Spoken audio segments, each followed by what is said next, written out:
Hop on board. Hurry, we don't have much time. We're on a cosmic journey to find the biggest star in the universe. The first star we pass is our own sun. By far, not the biggest one out there, but it's still massive. You could fit 1 million Earths inside it. That means if you think of the sun like a basketball, Earth would be half the size of a pencil eraser. If we put all the planets on one side of a scale and the sun on the other, the planets wouldn't stand a chance. The sun makes up 99.9% of all the mass in the entire solar system. Mass is basically how much stuff or matter something is made from, and it's what you can thank for stars shining. You see, the more matter in a star, the thicker and hotter its core becomes. This starts a chain of chemical reactions. Hydrogen atoms get smashed into each other to form helium, releasing an incredible amount of energy. That's the star's light and heat. So, bigger stars also equal brighter ones. But with all those reactions going on, this shortens a star's lifespan. When it starts to run out of fuel, the star will enter the giant phase. It'll expand and turn red. Which brings us back to the task at hand. The biggest star we'll find is likely to be on the edge of its life.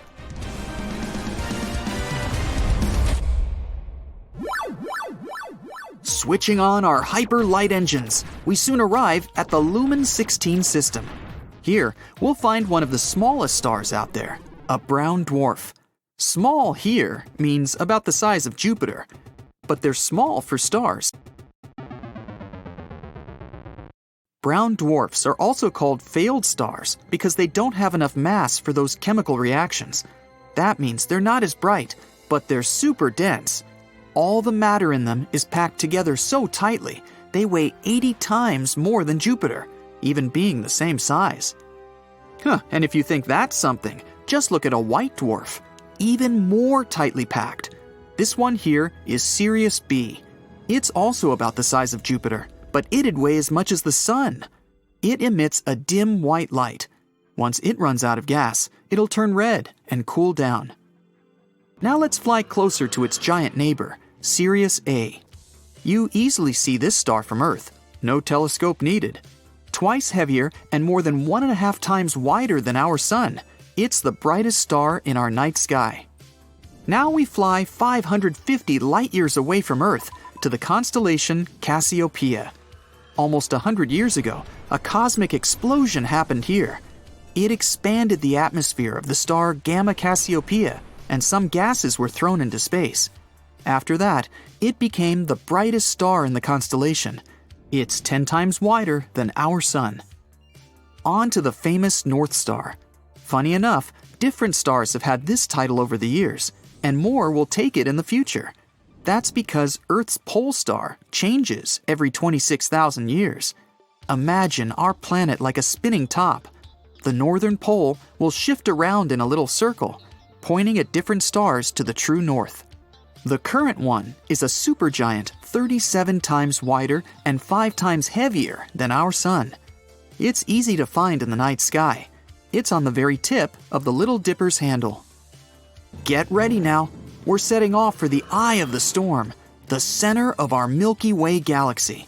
To see the next star, we need to switch to infrared mode. This pistol star is hiding from us in space dust. In just 20 seconds, it emits as much light as our home star does in an entire year. And its size is jaw-dropping.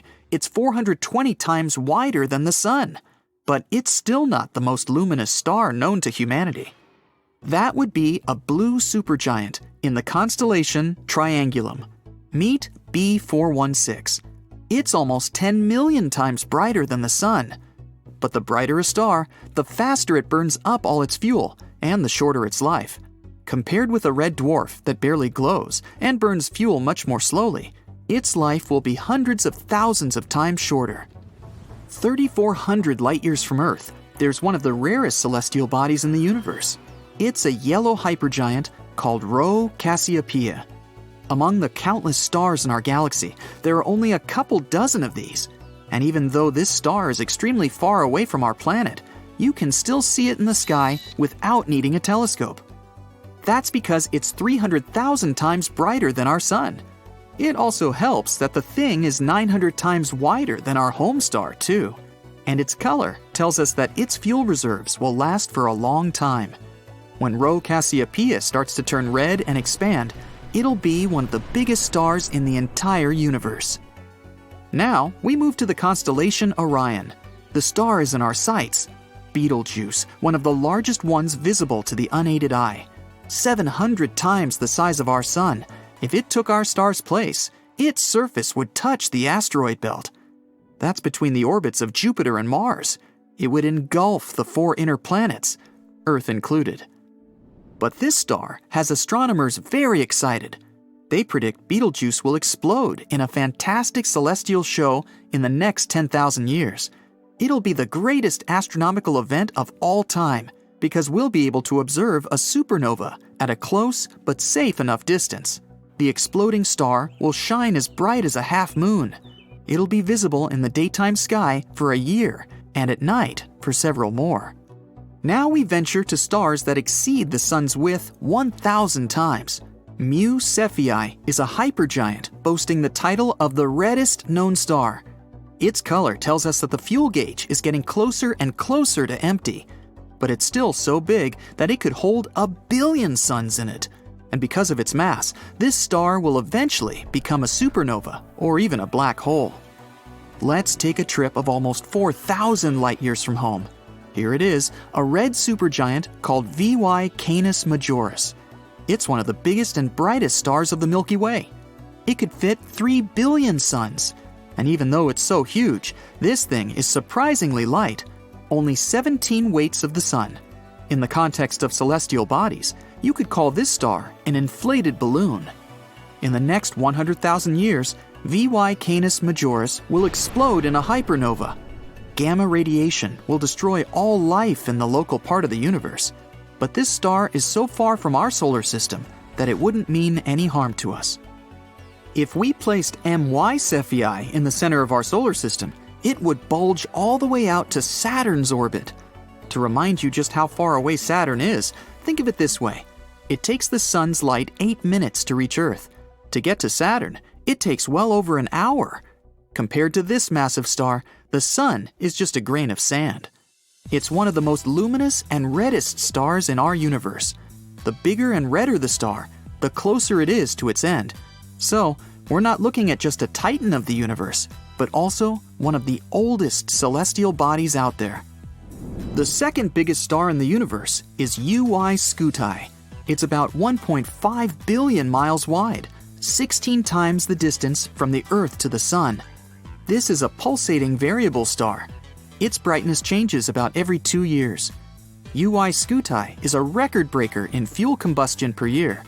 Scientists expect it to evolve back to hotter temperatures like a yellow giant. Our journey is coming to an end. Before us, we behold Stephenson 218. It takes 20,000 years for light from this star to reach Earth.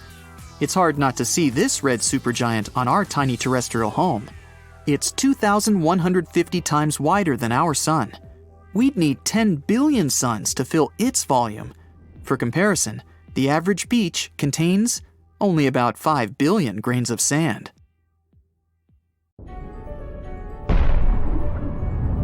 Now, it's been a long time since there was a supernova in the Milky Way. Over 400 years to be precise. So hey, we're long overdue. So here are the most likely stars to go boom, if they haven't already. At the top of the list must be the Southern Hemisphere star Eta Carinae. Greek letters before the name of the constellation indicate the rank of the star's brightness in that constellation. Sir Edmund Halley, in 1677, recorded Eta Carinae as the 7th brightest star in the constellation Carina, Eta being the 7th letter in the Greek alphabet. It might not have looked very bright to Sir Edmund and his contemporaries in the 17th century, but modern studies of Eta Carinae estimate it's 5 million times more luminous than our Sun. Luminous is a technical word astronomers use. It doesn't just mean brightness. Luminosity refers to the total energy released at all frequencies. Eta Carinae releases 5 million times more energy than the Sun. Truly one of the whoppers of the Milky Way. Eta Carinae is 100 times more massive and 240 times larger than our yellow-white dwarf sun, Sol.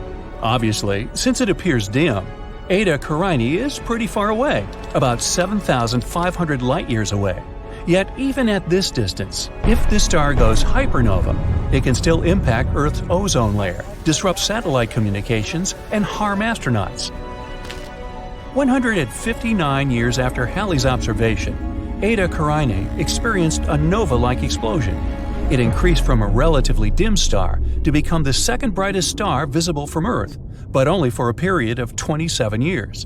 From 1836 until 1863, Eta Carinae was the second brightest visible star after Sirius, the dog star, and Sirius is only about 8 light-years away. Since 1863, aside from a couple of flare-ups, Eta Carinae has dimmed back down to its original brightness at magnitude 4.5. Now, astronomers owe us a small apology, which we don't expect to get anytime soon, for star magnitude nomenclature. The brighter a star is, or planet, or moon, the lower its magnitude. Thus, stars brighter than first magnitude are either zero magnitude or negative magnitude. The full moon, for example, is magnitude negative 13. A magnitude positive 4.5 star, like Eta Carinae, is quite dim as seen from Earth, but it's clearly visible in a night sky without light pollution or clouds if you live anywhere south of the latitude of Cairo, Egypt. 30 degrees north latitude is the farthest north you can see this star. Now, listen up. Eta Carinae is currently up to something. It's been brightening again and is now brighter than at any time since 1864. It's a complex situation. Eta Carinae is really two stars, Eta Carinae A and Eta Carinae, what's your guess? Oh, B.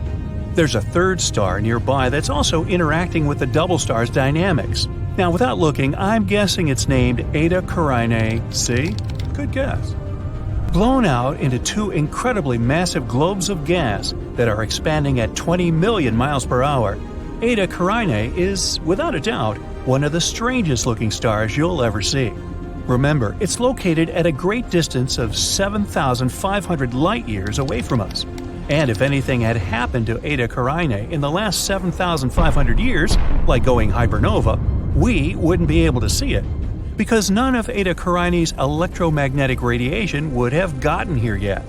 Astronomers are keeping a close watch on Eta Carinae because it can go hypernova at any time.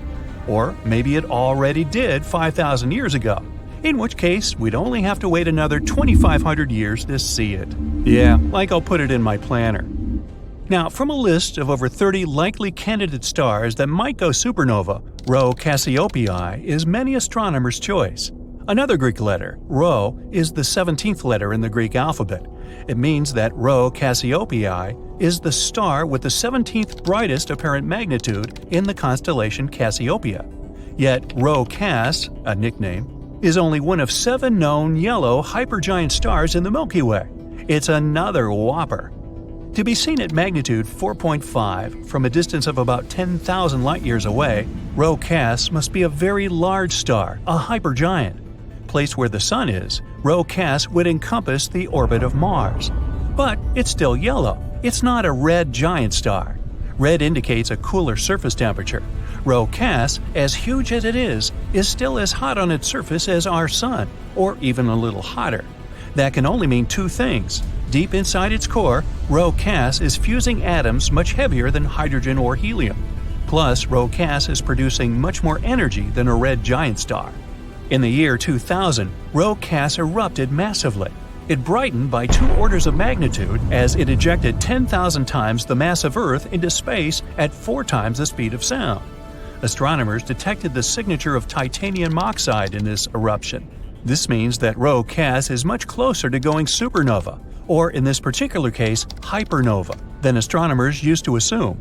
Iron is just a few steps above titanium in the periodic table, and when iron forms, fusion stops and a star collapses. Rho Cass is really close, or more correctly, was really close. Because the eruption we saw in the year 2000 really happened 10,000 years before, many astronomers think Rho Cass has already gone hypernova, formed a black hole, and doesn't even exist anymore. Meanwhile, Beetlejuice caught everyone's attention not so long ago. The star, not the movie. It dimmed dramatically, appearing only 37% as bright as it usually is. Is it getting ready to go supernova? Betelgeuse is by far the brightest star in the whole sky, in infrared light. This is an important fact because it relates to Betelgeuse's status as a supernova candidate, as we shall soon see. Betelgeuse is also named Alpha Orionis, another Greek letter designation. So we should conclude that Betelgeuse is the brightest star in Orion, right? Wrong. It's the second brightest star in its constellation. Rigel, or Beta Orionis, is the brightest one in that region. Figure that one out. It may be because Betelgeuse is classified as a semi-regular variable star, which sounds kind of redundant to me. Its approximately 400-day cycle of pulsation changes its brightness by about 1 full magnitude, going from much brighter than a first magnitude star to closer to a second magnitude star. But never was Betelgeuse observed to dim so rapidly or so drastically as it did recently. So what's going on with it? Well, from late 2019 to mid-2020, Betelgeuse went through a period of substantial dimming during a mass ejection event. The world astronomy community jumped on the situation, and in the course of their investigations, they came up with some surprising new factual data on Betelgeuse. First, Betelgeuse is not as far away as we once thought. The new, more accurate distance for Betelgeuse is 548 light-years. That's 25% closer than previously measured. The second new fact, Betelgeuse's diameter has been reduced by the same percentage. The star is now known to be 25% smaller than previously believed. The cause of Betelgeuse's dramatic dimming was also determined. The giant star ejected a cloud of gas that contained magnesium. The cloud blocked a large portion of the light coming from Betelgeuse and made it appear visually much dimmer than it really was. Magnesium is not halfway to iron on the periodic table, which means Betelgeuse is not as far along on the path to a supernova as was suspected previously. When iron starts forming in the star, it means that this star is close to shutting down its fusion reactions. The next step is implosion. We aren't quite there yet with Betelgeuse. This star emits most of its energy as infrared light, and it also indicates that its core is most probably still burning helium, and not something that would greatly increase the amount of heat, like carbon for instance. Betelgeuse will still go supernova, but not for another 100,000 years. So you can cross it off your supernova list for the time being. And as for how to correctly pronounce Betelgeuse, you can say it any way you like.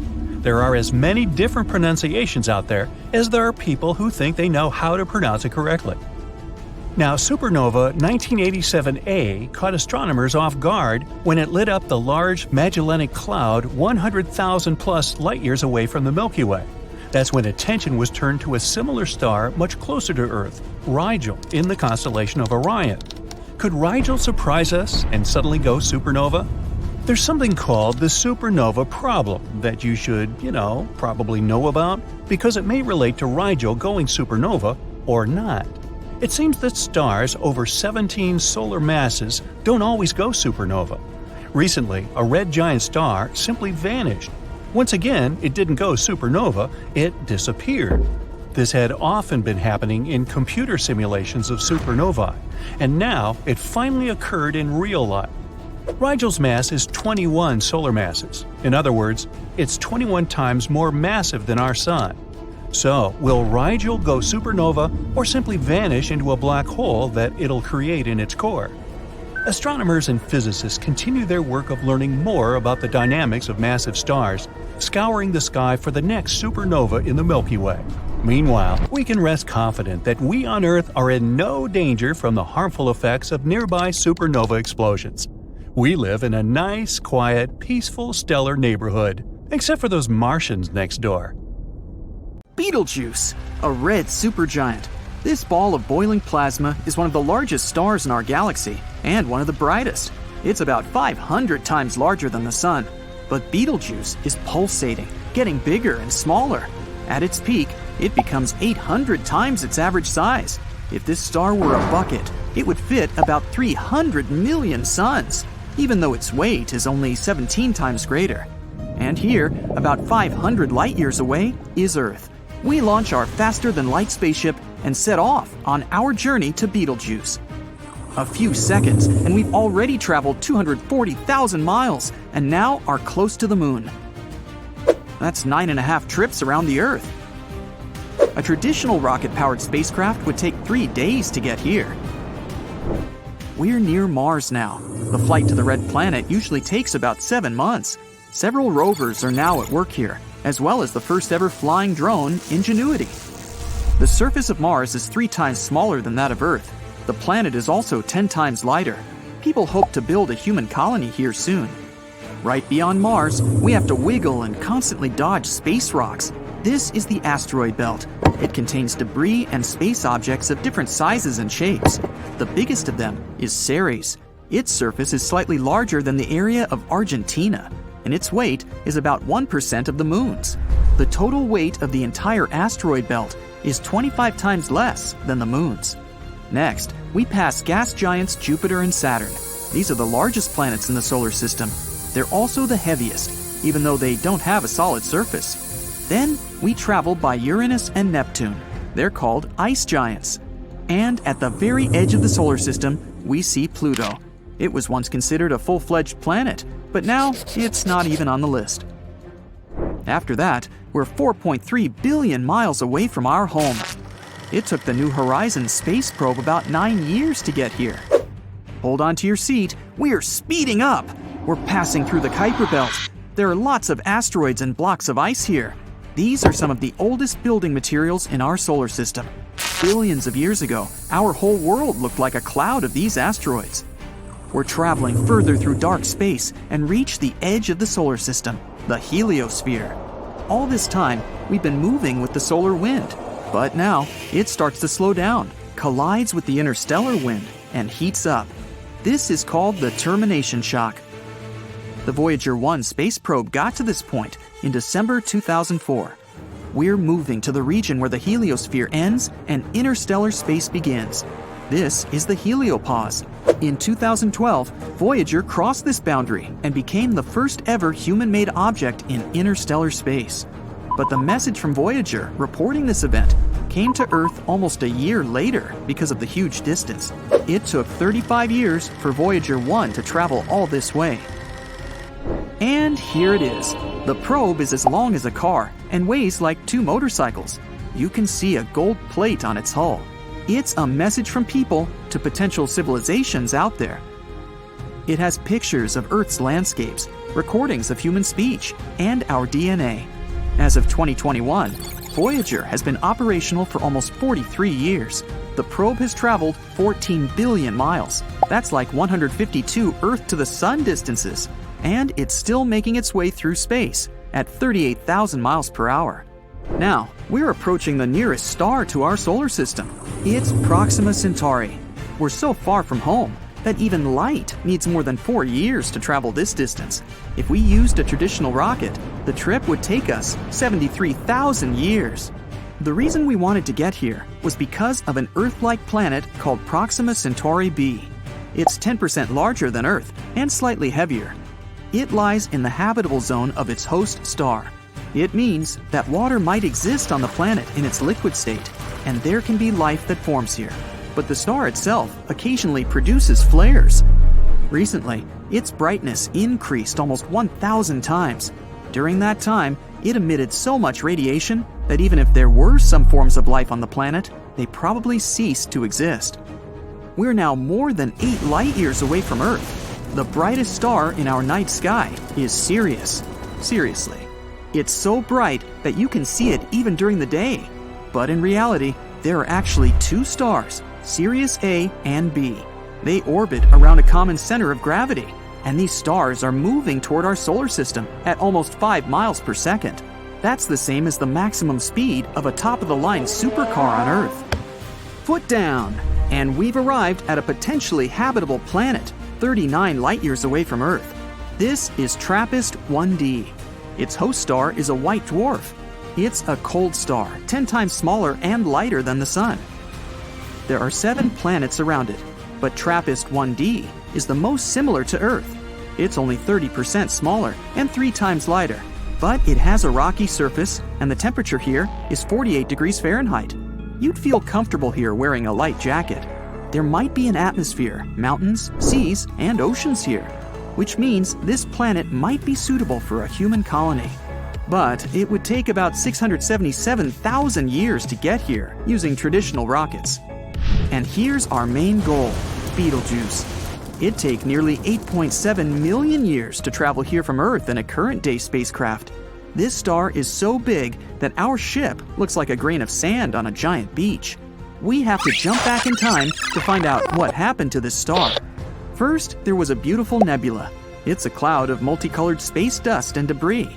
Then, it began to shrink under its own weight. In the core of the nebula, a nuclear reaction began. Boom! And the star was born. At first, Beetlejuice was very massive and hot, but it didn't expand and remained stable. Let's look into its heart. The nuclear reactions in the star's core create a lot of heat and energy.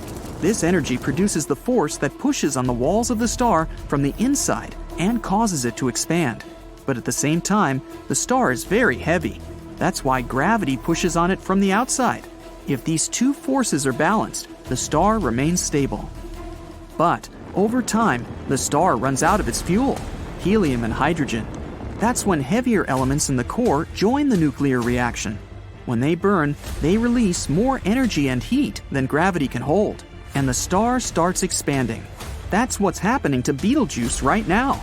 It's already so big that if you put it in the center of our solar system, its edge would touch the asteroid belt between Mars and Jupiter. Beetlejuice will continue to expand until it exhausts its fuel completely. Then the gravity will win. The star will shrink in size, and then an enormous boom will happen. A supernova explosion will be so blinding that Beetlejuice will shine brighter than the moon in the night sky. Luckily, Earth is too far away for this explosion to cause any harm to people. A strong stream of matter that will be ejected from the explosion site won't reach the solar system until 6 million years later. Even so, the solar wind will stop this flow, so we'll be safe. Beetlejuice is likely to explode at any time in the next 10,000 years, but some scientists say it won't happen in the next 100 millennia. Back to the moment before the explosion of Beetlejuice, there can be another, more interesting scenario. Gravity might compress the massive core of the star with such force that a black hole will appear in its place. Black holes are the heaviest objects in the universe. They have incredible gravitational force. Even light can't escape their gravitational trap. The Beetlejuice black hole will begin feeding on cosmic dust and whatever is left of the star. All this debris and light from other stars will get frozen near the event horizon of the growing black hole. For the first time in history, we'll be able to watch the birth of this mysterious object. But in reality, Beetlejuice is too light to become a black hole. Most likely, after the explosion, it'll turn into a white dwarf that will gradually fade until it becomes invisible.